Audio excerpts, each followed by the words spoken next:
Welcome to our channel.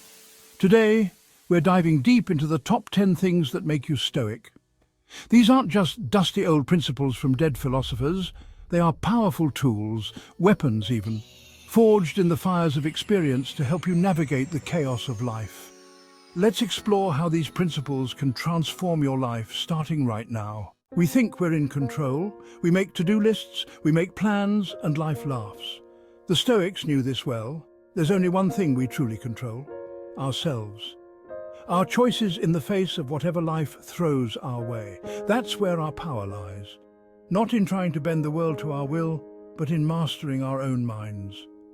Focus on what you can control. Let go of the rest. We become calmer, clearer, and more capable. Think about it. Gratitude. It's not just about good manners. It's about shifting your entire perspective.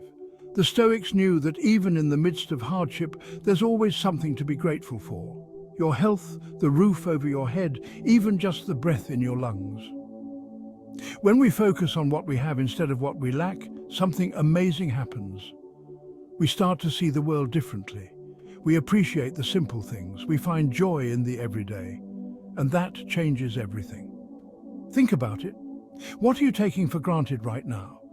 Take a moment to appreciate the good in your life, no matter how small. This simple act of gratitude can be a powerful antidote to negativity, fear, and despair. The Stoics believed that gratitude wasn't just a feeling, it was a practice, a daily discipline of focusing on the good. And by doing so, we don't just change our outlook, we change ourselves. We become more content, more resilient, more alive. Amor fati, love, fate. This is where Stoicism might sound a little crazy, but bear with me.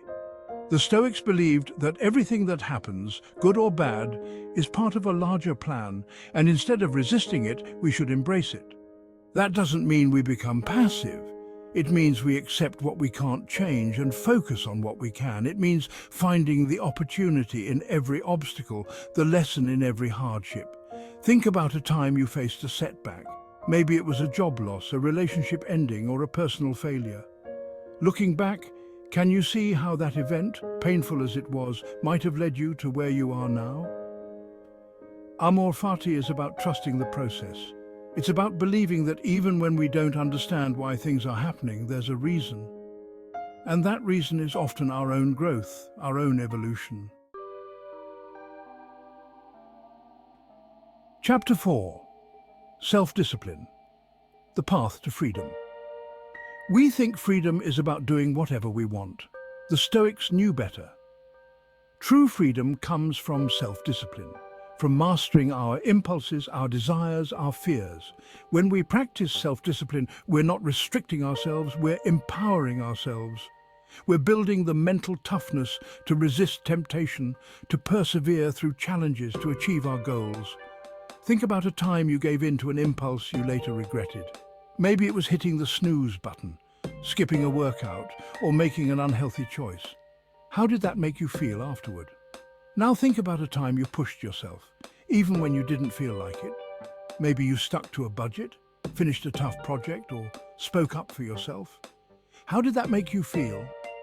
Self-discipline isn't about being miserable, it's about building the character and resilience to live a truly free and fulfilling life. Chapter 5. Simplicity, less is more. We live in a world of excess, more stuff, more choices, more distractions. The Stoics believed that true happiness wasn't found in having more, but in needing less. They advocated for a life of simplicity.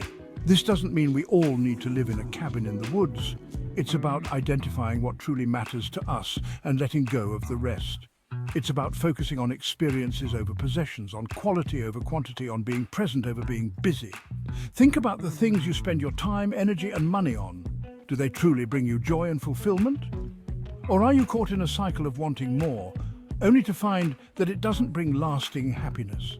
Simplicity isn't about deprivation, it's about liberation. It's about freeing ourselves from the weight of our possessions and the tyranny of our desires. It's about creating space for what truly matters. Chapter 6.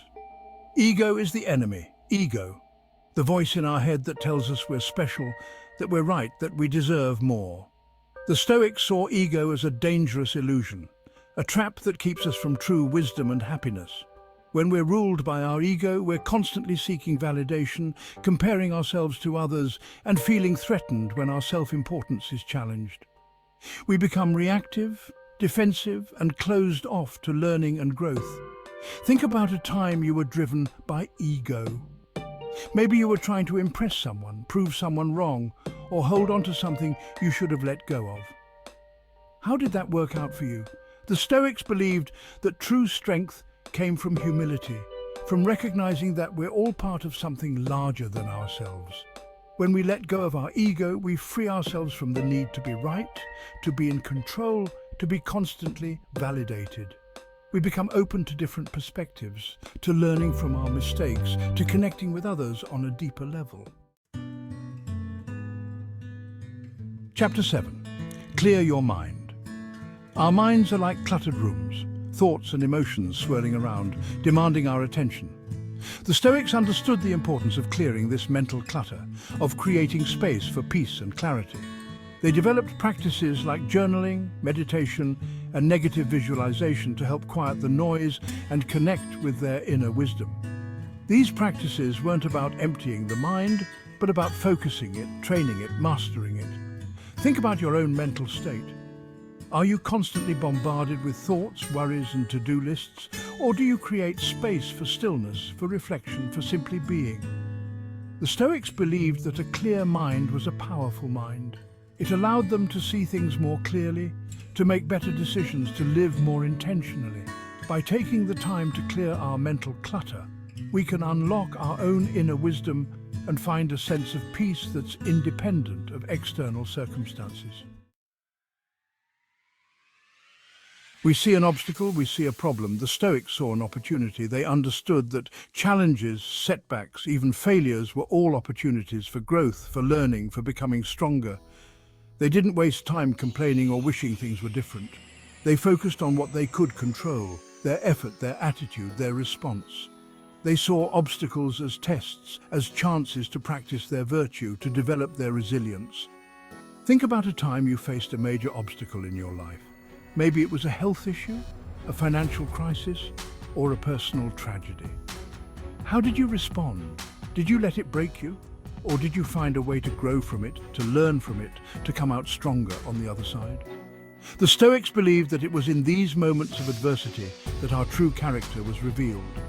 It wasn't about avoiding challenges, but about facing them head-on, with courage, with resilience, with a belief that we could overcome anything life threw our way.